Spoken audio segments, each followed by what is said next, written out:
What's up, everybody? Welcome to another episode of Turn on the Jets Live. I'm your host, Steven Zantz, joined by my co-host, Steven Russo. No guest this week, second to last episode of the season. We're super excited, even though it's, a sad end, but, this has been an up and down roller coaster season. Steven, how you doing tonight? I'm good, man. Good. Nice little break. I missed being on the show, but I got to admit, it was kind of nice just to have the Christmas week off. But glad to be back. How you doing, man? You look well rested, relaxed. You were in Jamaica. How was it? Everything good? Yeah, everything is good. It was definitely nice to be there. I was able to watch the game. Thankful for the people of Jamaica for getting the Fox game. I don't know how they did it, but it happened, and I watched it by the pool. There you go. But yeah, it was nice to have a week off. It was weird because it was only the second time either of us have taken a week off since the show started in May. And obviously we're about to head towards a little bit of a break until March. But, overall, I mean, it was a good game on Sunday. Obviously they lost, which you can point in both ways that it's beneficial for the team, whether they won or they lost the game. Draft position if they lost. And if they won, you beat the defending champions. And quite frankly, the Jets were the better team on Sunday. It's not even really like a debate here. They outplayed them, and Tom Brady just pulled the Tom Brady, which he does to every team, which he's been doing for the last 20 years. What do you think? Yeah, I mean, you hit the nail on the head. For draft position, it obviously makes sense. Me personally, I'm kind of tired of rooting for December losses. So obviously I was rooting for the Jets to win, specifically when you go up against a guy that you hate, albeit admittedly a little bit less now that he's in Tampa. But, when you go up against Tom Brady and you go toe to toe with him and you got him on the ropes and you got the chance to beat him, you definitely want to pull through. So it was a fun game to watch. You can kind of watch it with no real repercussions if they lose, honestly. So it was good. Honestly, I mean, the team just looked good all around. And like you said, they led for all of 15 seconds or all but 15 seconds. So to go and to play Tampa, even though Tampa was a little wounded, I mean, you say the same thing about the Jets. The Jets are definitely bringing knives to gunfights here.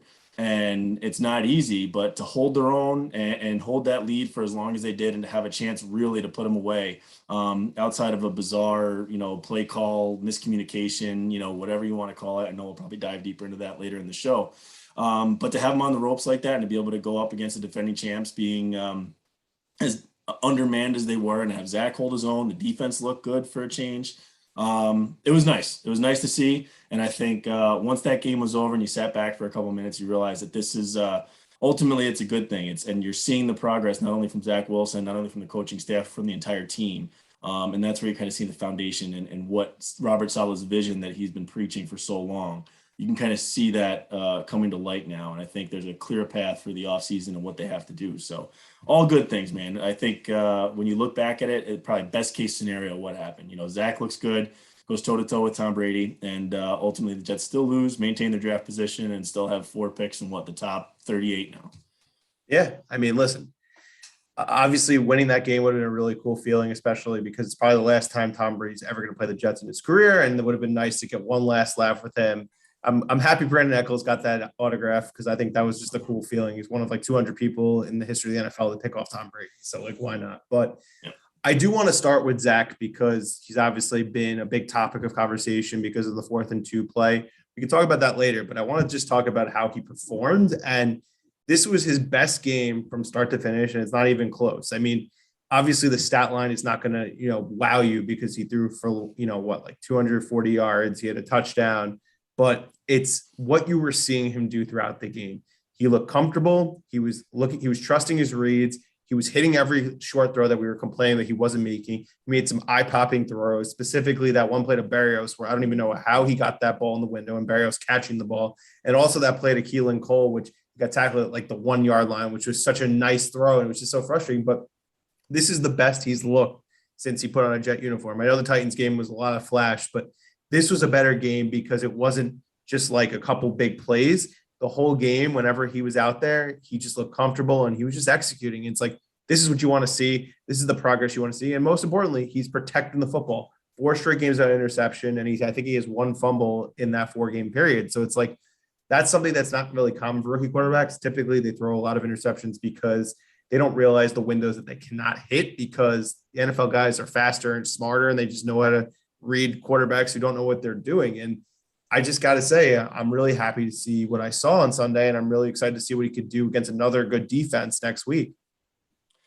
Yeah, I agree. I think the good sign is that, over the course of the last 4 to 5 weeks, all of those games, maybe outside of one, you could say were like debatable as, is that Zach's best game? So the mere fact that we're talking about that, I think is a good sign. And to your point, we're seeing the progression here. I think when he went down with the injury, and we all thought some time off would probably do him some good.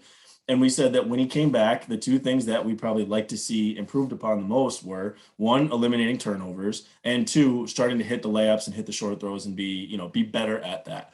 He's clearly started to eliminate the turnovers. You just hit it. No interceptions in 4 games, only one fumble in those 4, I believe. You're just seeing it. He's being more careful with the ball, all while doing this without top weapons, without 2/5 of his offensive line. So you can't say that it's been easy for him because he's been down men, but he's doing it and he's looking the part. And I think that's the biggest thing, is that you're seeing improvement in that area.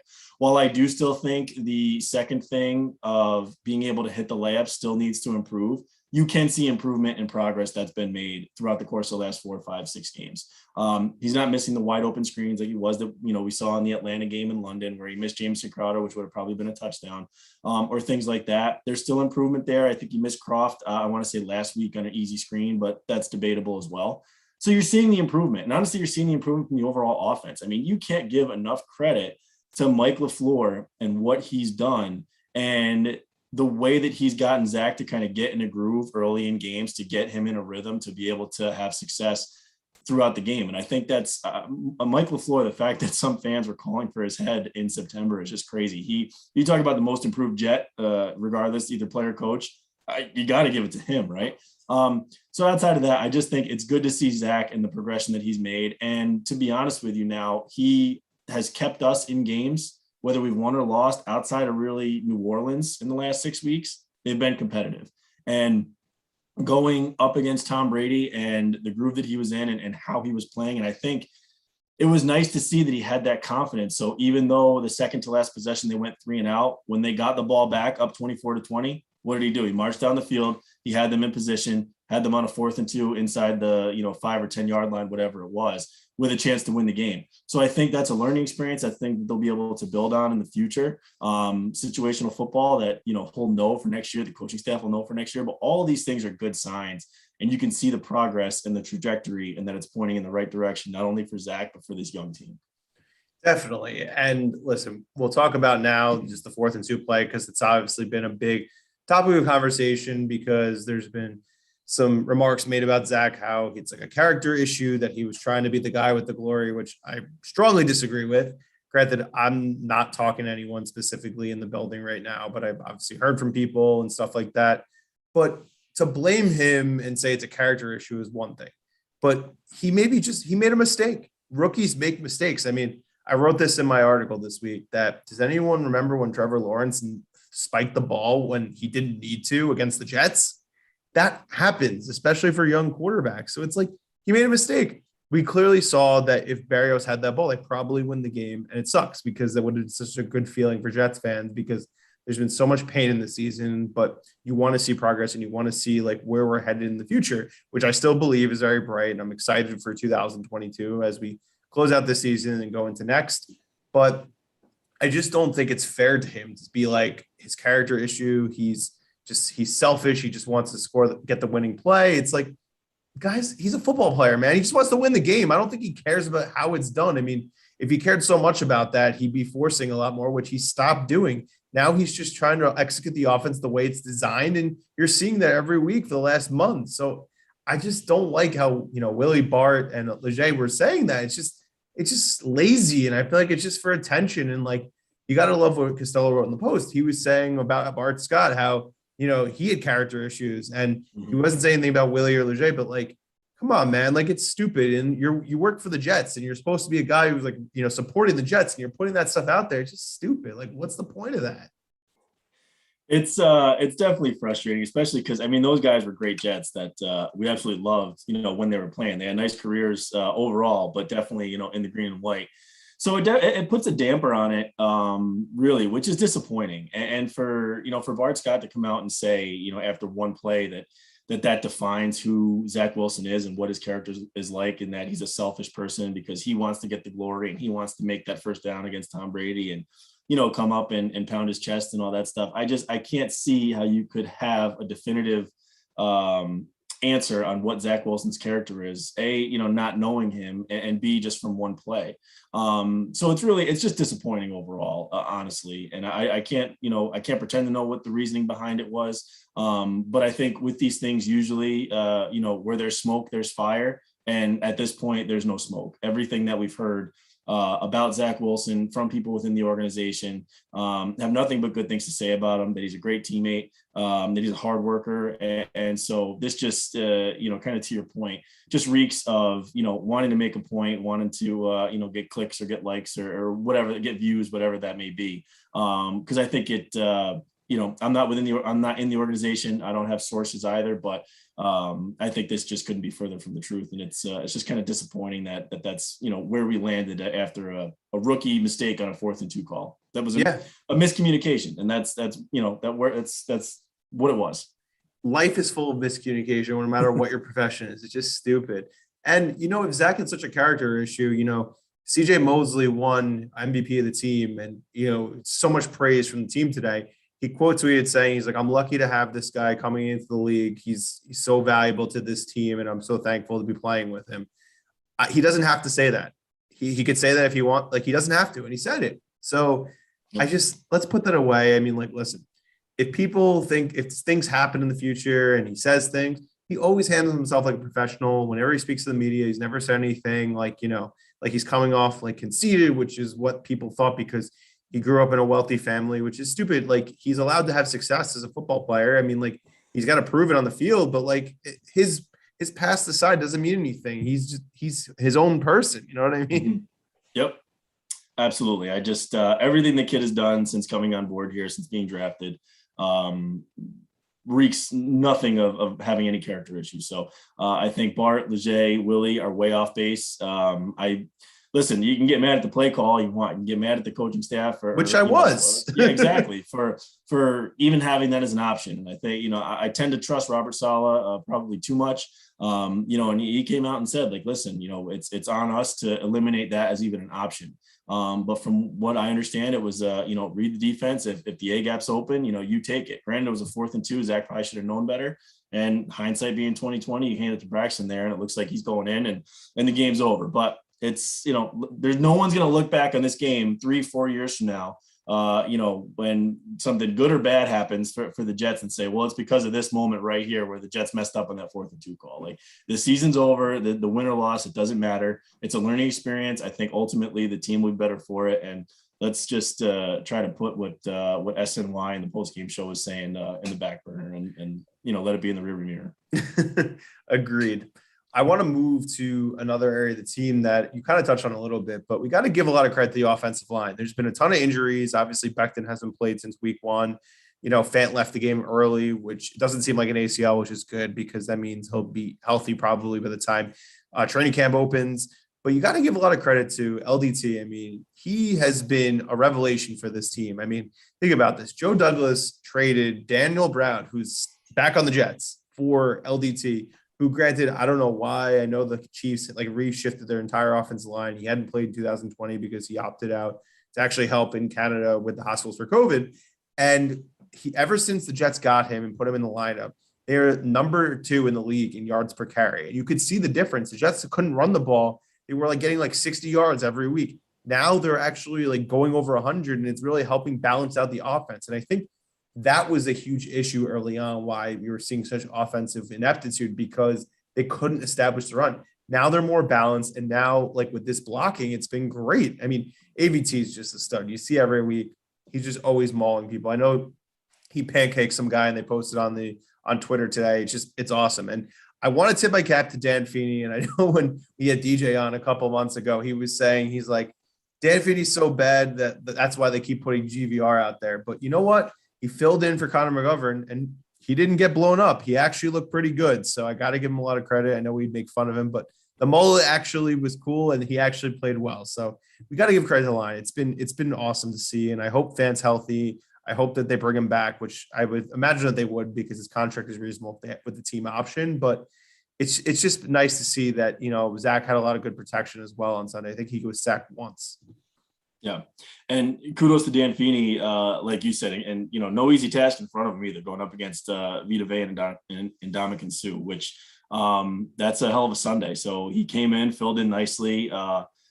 It's, the offensive line in general, credit to Mike LaFleur, credit to John Benton for doing the job they did. I feel like overall the offensive line we've had kind of a roller coaster season. I remember before the season when they had just signed Morgan Moses and actually we had Joe Caparoso on, and we were talking, and you think about it and you're like, okay, you got Mekhi on the left side, AVT at left guard, McGovern, who you feel pretty good about, GVR is the obvious weak link at right guard, and then Moses at right tackle with Fant as your swing. And think about how we finished the season, right? With Mekhi down and LDT comes in. Connor McGovern had a kind of a rough start, but started playing well before getting hurt.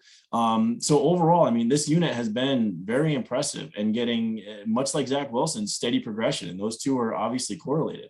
So credit to the coaching staff for doing what they've done, especially being injured like they are and having to plug and play.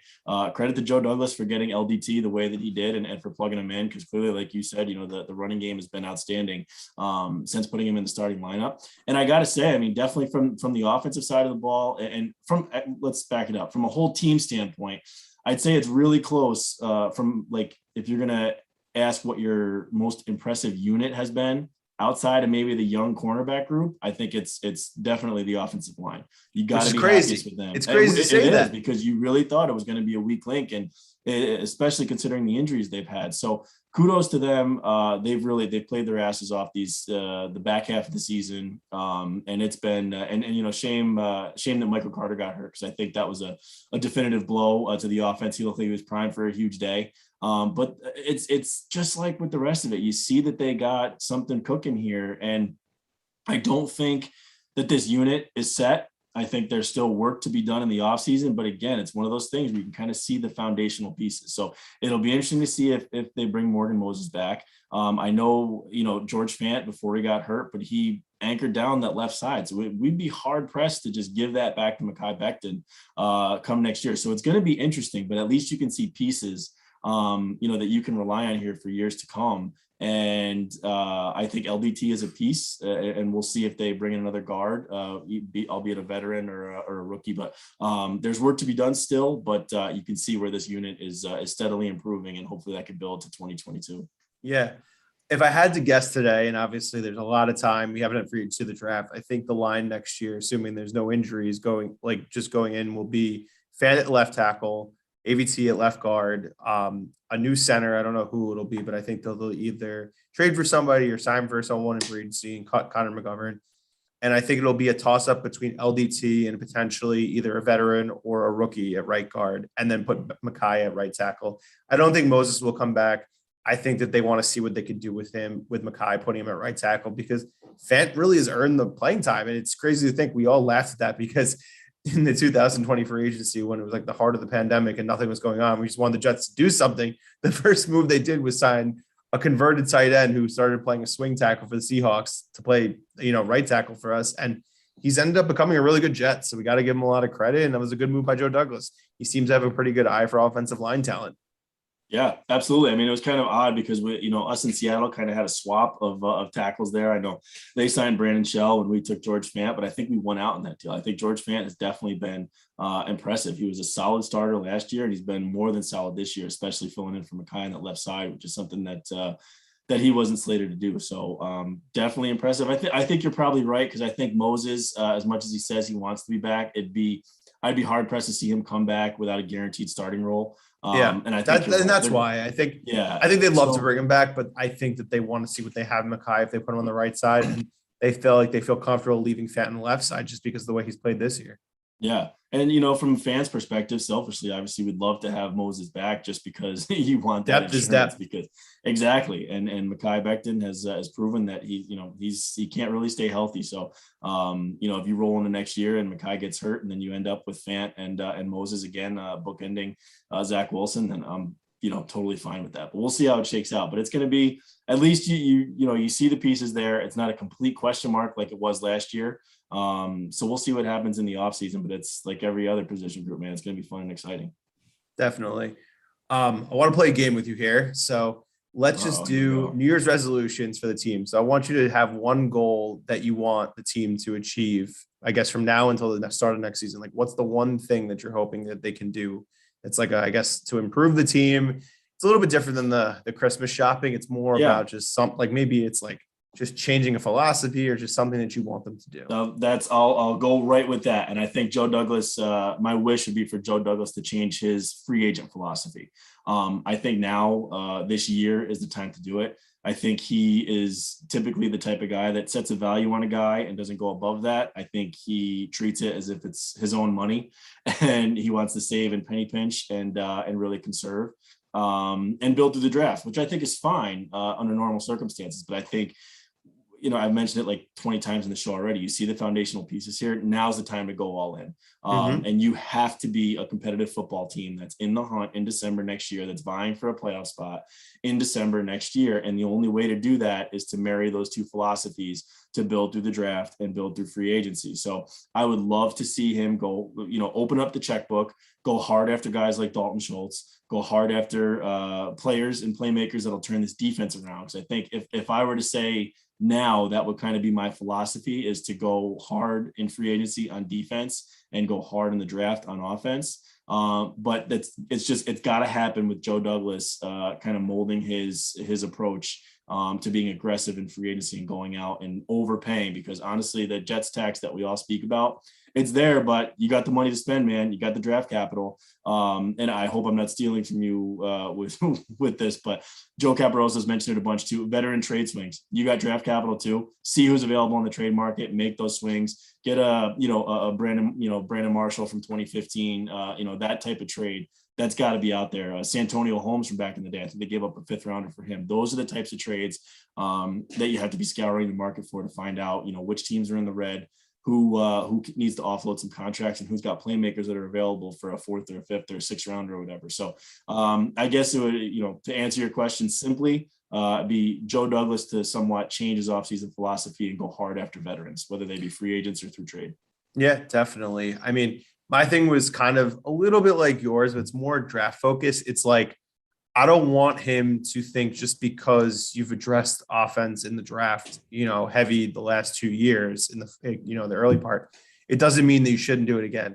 If the edge guys don't fall to us, which I don't think that they will, I don't want them just to take a safety or a corner just because they need both those things. I want them to get players that can impact this team today, whether it's a wide receiver, probably not a tight end in the first round, because I don't think any of them are really first round worthy, but if offensive linemen, if you have to, you have to. And I want to make sure that they are making this offense as good as possible for Zach Wilson to succeed. Obviously, we have Elijah, who's a piece. We have Corey Davis, who's a piece, but we need to see a little bit more from him. And, I feel really strongly about this. They got to extend Braxton Berrios. I'm very excited to see what he can do in a full-time slot role. It allows Elijah to go on the outside. And, he has good chemistry with Zach because they've had all this playing time together. But it doesn't matter. I want them to just get better on offense. It doesn't matter what they do. Just look at Joe Burrow. Like, I watched Joe Burrow. I watched that Bengals offense. And I'm like, this is what Joe Douglas needs to model this team. They built their defense through free agency. Obviously, we took Carl away from them. They get Troy Hendrickson, who was somebody I thought the Jets actually would go after because I didn't think Carl Lawson was realistic. But it seems like he's been, a pretty strong dividend for them. But I would love for him to steal Jesse Bates in free agency. I just want to make sure that they are upgrading this offense as much as they can so we can really see what LaFleur can do when he has depth and he has just really strong playmakers, because I think that can allow Zach to take a huge step in year 2. So just make sure that you're getting the best offense you can in the offseason. Yeah, I agree with you. I think, it's just like we talked about with the offensive line, right? Just because we've seen improvement doesn't mean that in any way this is still a finished, or this is a finished product, right? Like, there's still holes in this team. There's holes across the board on offense and defense. So I agree with you. You got to still address offense. And I think the way to do that is through the draft. So yeah, I agree with you. I think there's holes to be filled, offensive line, playmaker, and, your Bengals point, a lot of people were killing the Bengals for taking Jamar Chase over Penei Sewell. Well, how's that looking now? So if the Jets go out and get a wide receiver early with that Seattle pick, man, I'll be over the moon happy because I think you're kind of seeing the blueprint here from teams like that, like Cincinnati, like Arizona, like Buffalo a few years ago. That's where the Jets need to be at, and that's what they need to do and surround this kid with talented playmakers and a strong offensive line, so you can have an offense that can compete in the NFL. Yeah, I mean, obviously the defense has some holes, but I think it's a lot easier to sign safeties and linebackers than it is to and then it is to sacrifice an early pick, because I know Micah Parsons is awesome, but he's probably more of an edge rusher. I mean, like if we had a guy like him, that'd be amazing, but I don't really think there's any guys like him who are going to be available or worth taking that high. I mean, I know the guy from Purdue is the one guy in the edge who I'd be interested in taking, because we just need edge help as quickly as possible and the best possible outcome as possible. So it's just, they just got to be aggressive, and that's all I can ask for. I want to transition more to this final game, because obviously there's no implications really other than the Jets can hurt their draft stock because they'd be moving up if they win and other teams lose. I'm kind of over that already. It doesn't matter. We're not trying to get a quarterback. Obviously we're going to lose out on Hutch and Kayvon Thibodeau, but like, I just want them to make Buffalo, be scared. The Buffalo's playing to win the AFC East. So it's like they need this game, and they're going to be coming, bringing their all. This is going to be Buffalo 2019 when they had a playoff spot and they put in Matt Barkley for basically most of the game, and the Jets won like 10-3, or 10-7, or whatever it was. So I just want to see this team compete and potentially steal this game from the Bills. I think obviously the one thing you would think about in the back of your head is if we win this game, New England's going to win the division, because they're not losing to Miami. I hate to break it to anyone. They are not losing to Miami, especially when they lost to them, I guess, in 2019, which cost them home field. And that was the end of Tom Brady. New England, they are not losing that game. Just like they were a lock this past week against Jacksonville, they are not losing. And they already lost to Miami earlier in the season. They are motivated.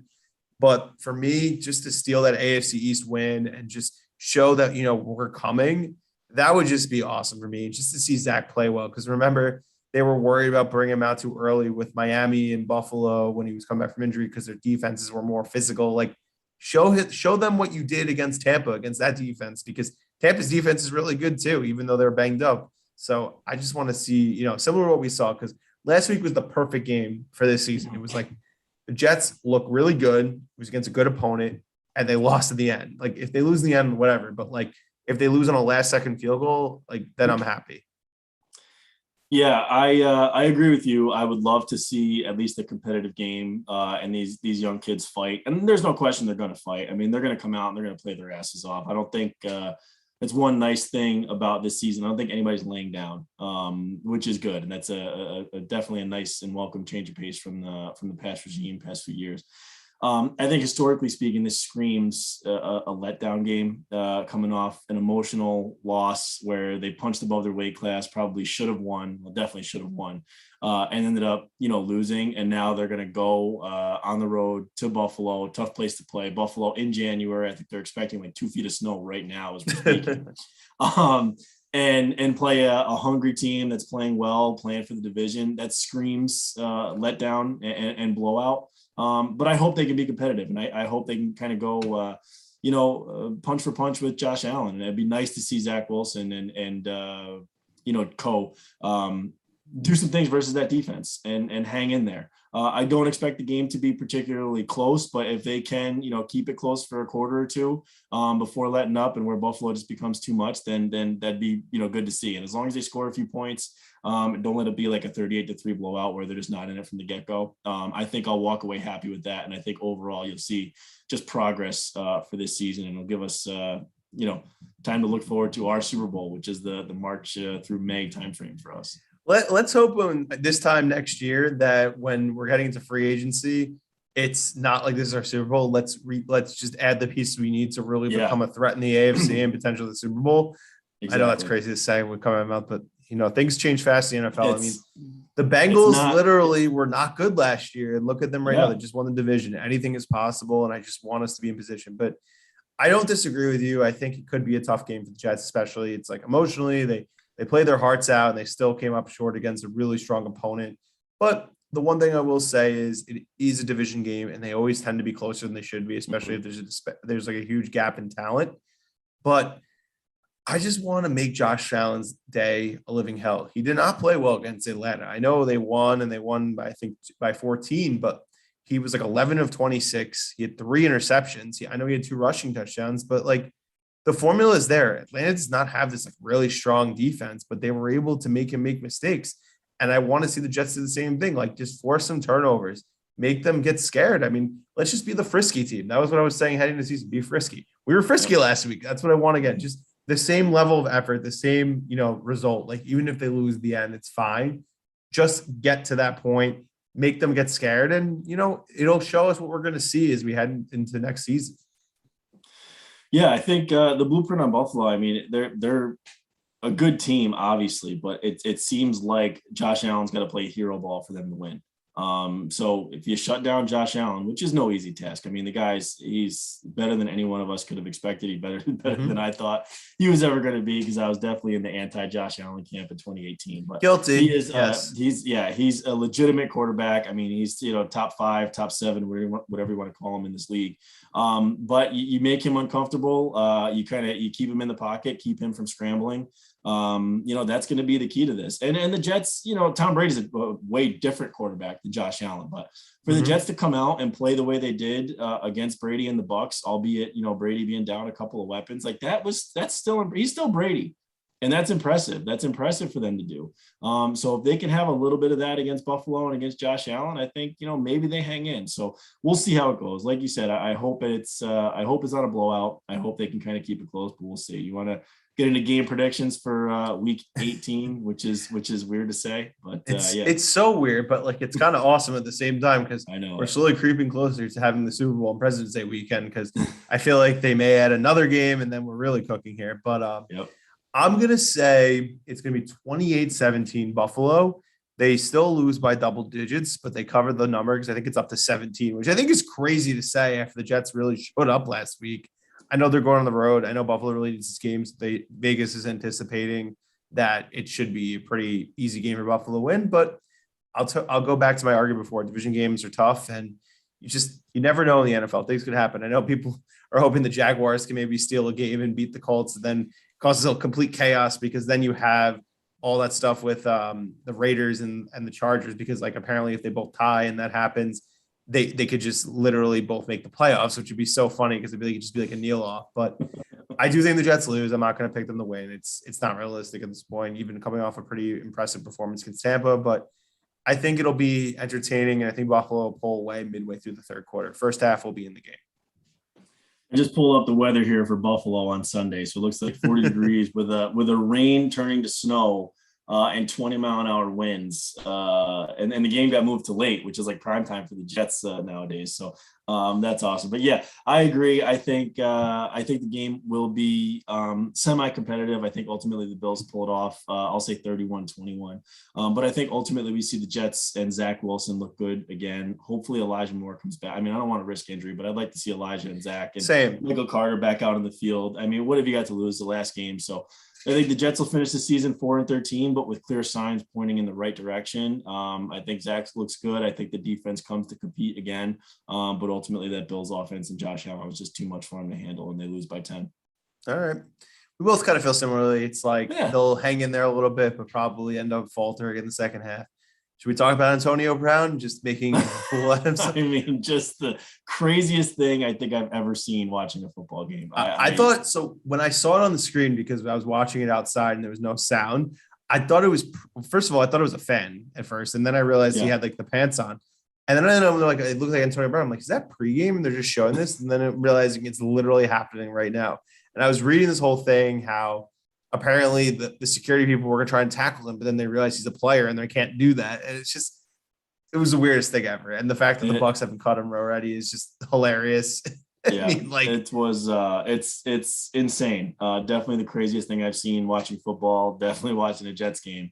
But yeah, it was odd. I still can't understand why it wasn't a penalty. I know they had Pereira on that said, this is not impacting the game, but still, it seemed odd to me. But either way, he was on the field though, I know. While they were about to snap the ball, granted the other side of the field, but like he's still on the, I don't know. It was, I mean, I'm not a ref, but it's 12 men on the field, not like 12 men, in the area of where the ball is. So, but either way, I mean, yeah, if he clearly, I don't think he's a good person by any stretch, but he also clearly needs help. So hopefully he can get it, man, because that's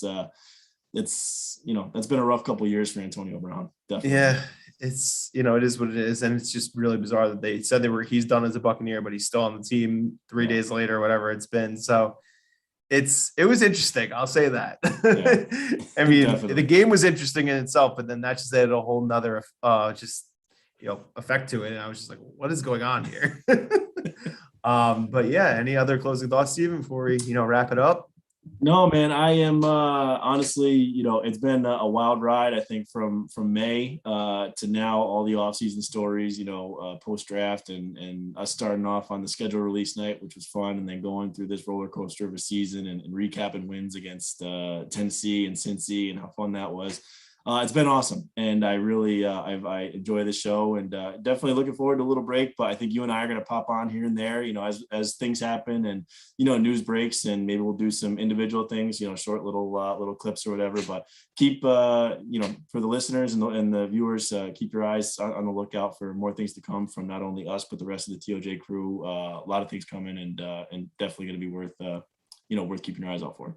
Definitely. And kind of Billy off Steven saying, like, we want to hear from you guys because we are taking a little break. We're going to try to figure out ways as we go into our next season of how to differentiate the show from what it was during our first season doing this together. So, if there's things you guys want to see, reach out to us, tweet at us, DM us. We want to hear from you guys. And we really appreciate everyone who subscribed to the podcast, subscribe to the channel, tunes in live, listens to everything. It's great. And there's a lot of great content coming from us as TOJ people.